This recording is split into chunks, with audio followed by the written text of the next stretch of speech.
Hello dear friends, আশা করি ভালো আছেন সবাই। আপনারা যারা আসন্ন এটিও এক্সামে অংশগ্রহণ করবেন তাদের প্রস্তুতি আরও কয়েক গুণ এগিয়ে নিতে বিবি ম্যাথ একাডেমি ফেসবুক পেজ এবং বিবি ম্যাথ একাডেমি ইউটিউব চ্যানেলে এক্সাম প্রিপারেশনের জন্য কিছু ক্লাস আপলোড করা হচ্ছে। সেই ক্লাসগুলো দেখলে আশা করি গণিতে ভালো করতে পারবেন। আর আজকের এই ক্লাসটি ষষ্ঠ ক্লাস। আজকের এই ক্লাসেও আমরা কিছু গুরুত্বপূর্ণ গাণিতিক সমস্যার সমাধান নিয়ে আলোচনা করব। আর আজকের ক্লাসের প্রথম যে গাণিতিক সমস্যাটির সমাধান নিয়ে আলোচনা করব, এটি পিটিআই ইনস্ট্রাক্টর 2016 এর নিয়োগ পরীক্ষায় এসেছিল। কি বলেছে এই গাণিতিক সমস্যাটিতে? যে দুইটি সংখ্যার সমষ্টি 10, দুইটি সংখ্যার সমষ্টি 10। তো ধরে নিলাম সংখ্যা দুটি এ এবং বি।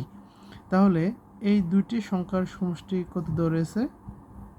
10, অর্থাৎ a plus B equal to 10, এবং তাদের গুণফল 20, অর্থাৎ এ এবং বি যে সংখ্যা দুটি আমরা ধরলাম, এই দুটি গুণফল দেওয়া রয়েছে কত? 20। এখন বলছে সংখ্যা দুইটির গণিতক বিপরীত সংখ্যা। গণিতক বিপরীত সংখ্যা দুইটির গণিতক বিপরীত, অর্থাৎ এই যে সংখ্যা দুইটি যে আমরা এ এবং বি ধরেছি, এই যে এ এর গণিতক বিপরীত হচ্ছে কি 1/a, এবং বি এর গণিতক বিপরীত হচ্ছে 1/b। এখন বলছে এই যে সংখ্যা দুইটির গণিতক বিপরীত সংখ্যার যোগফল, অর্থাৎ এই যে 1/a এবং 1/b, এই সংখ্যার যোগফল কত? 1/a plus 1/b equal to what? এটা আমাদের নির্ণয় করতে হবে। এখানে চারটি অপশন দেওয়া রয়েছে। তাহলে আমরা এই যে গাণিতিক যে ভাষাটি, সেটা অনুসারে আমরা কি লিখতে পারি? যে সংখ্যা দুটির যোগফল অর্থাৎ কি a প্লাস বি। হ্যাঁ, এই যে a প্লাস বি দেওয়া রয়েছে কত? 10, এবং তাদের গুণফল এ বি দেওয়া রয়েছে 20। আর সংখ্যা দুটির গুণিতক বিপরীত সংখ্যা, হ্যাঁ, এই যে গুণিতক বিপরীত, ঠিক আছে, কি গুণিতক বিপরীত হলো কি 1/a আর 1/b। এমন বলছে এই গণিতক বিপরীত সংখ্যার যোগফল, অর্থাৎ 1/a প্লাস 1/b, এটা যোগফল কত সেটা আমাদের নির্ণয় করতে হবে। আমরা ভগ্নাংশের যোগফল জানি কি, এই দুটি কী হবে? হর দুটি লসাগু হবে এ বি। উপরে কিছু নেই, নিচে কি রয়েছে? এ, অর্থাৎ এ বি কে এ দিয়ে ভাগ করলে কি থাকে? বি। বি হবে 1-এর সাথে কি গুণ, তার মানে কি বি। আর এখানে বি দ্বারা এ বিকে ভাগ করলে ভাগফল হবে এ। এ হবে 1-এর সাথে গুণ কি, অর্থাৎ বি প্লাস এ। এটাকে আমরা এ প্লাস বি আকারে লিখতে পারি, divided A B. A plus B এর মান কত জানি আমরা? এ প্লাস বি এর মান জানি আমরা কত? 10। আর এ বির মান জানি কত? 20। তাহলে 0 0 কেটে যায়, উপরে থাকলো কি 1, নিচে থাকলো 2। রেজাল্ট হলো হাফ। আশা করি বুঝতে পেরেছেন। বুঝতে না পারলে কমেন্টে জানাবেন, আমি আবারও বুঝিয়ে দেওয়ার চেষ্টা করব। আমরা এখন নেক্সট ক্লাস নিয়ে নেক্সট আরেকটি ম্যাথমেটিক্যাল প্রবলেম নিয়ে আলোচনা করব। এই যে গাণিতিক সমস্যাটি, এই গাণিতিক সমস্যাটিও পিটিআই ইনস্ট্রাক্টর 2016 এর নিয়োগ পরীক্ষা এসেছিল। কি বলছে? যে 0.01 এর 1% হবে কত? এখানে চারটি অপশন দেওয়া রয়েছে। কি বলছে? 0.01 এর 1% কত, তাই না? এটাই নির্ণয় করতে বলছে। তো 0.01 এর বলতে হচ্ছে গুণ, এখানে 1%, 1 আর এই পার্সেন্ট বলতে হচ্ছে 1/100। পার্সেন্ট বলতে কি? পার্সেন্ট বলতে বুঝাই আমরা 1/100, ঠিক আছে। আর এখানে যে এর যে কথা বলা হচ্ছে, এর মানে কিন্তু গুণ, অর্থাৎ গুণ করা হয়। হ্যাঁ, তাহলে এখান থেকে আমরা কি লিখতে পারি? এখান থেকে আবার এখানে যদি আমরা এই যে পয়েন্টটা উঠিয়ে দিই, পয়েন্টটা উঠিয়ে দিলে, অর্থাৎ দশমিক চিহ্নটি যদি উঠিয়ে দিই, তাহলে কি দশমিক চিহ্ন উঠিয়ে দিলে নিচে হবে কি, হরের জায়গা হবে 1। হ্যাঁ, এই দশমিক উঠানোর জন্য 1, আর দশমিক পর দুইটি ডিজিট রয়েছে, এই জন্য দুটি 0। তাহলে আমরা উপরে কি পাচ্ছি? 1 গুণন 1 গুণন 1, আর নিচে 100 গুণন 100, অর্থাৎ কয়টা? 1 2 3 4, এই যে 100 গুণ করলে আমরা পাই 10,000। এখন 1কে 10,000 দিয়ে ভাগ করলে আমরা পাবো কি পাবো, আমরা যেটা পাবো সেটা হলো 1কে 10,000 দিয়ে ভাগ করলে আমরা পাবো 0 পয়েন্ট, ঠিক আছে, কী পাবো 0 পয়েন্ট। এখানে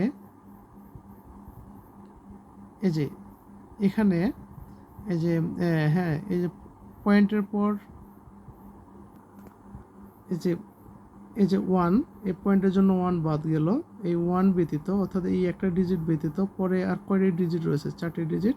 ঠিক এই দশমিকের পর আমরা 3টা 0 এবং 1 নেব, অর্থাৎ দশমিকের পর 4টি ডিজিট নেব, ঠিক আছে।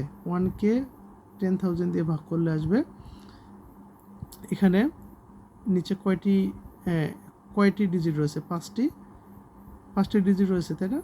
কিন্তু দশমিকের পর আমাদের কি নিতে হবে, 4টি ডিজিট নিতে হবে। এই 4টি ডিজিটের মধ্যে যেহেতু এখানে 4টি ডিজিটে কি রয়েছে, 0 রয়েছে, তাহলে এখানে আমরা 3টি 0 নেব আর একটি 1 নেব, ঠিক আছে। তো আশা করি বুঝতে পেরেছেন। যদি এখানে বুঝি যে আসলে কিভাবে এইভাবে লিখতেছেন, যে এটা সমান এটা কীভাবে লিখতেছেন, তাহলে এখানে আমি উল্টো দিক দিয়ে বুঝাই।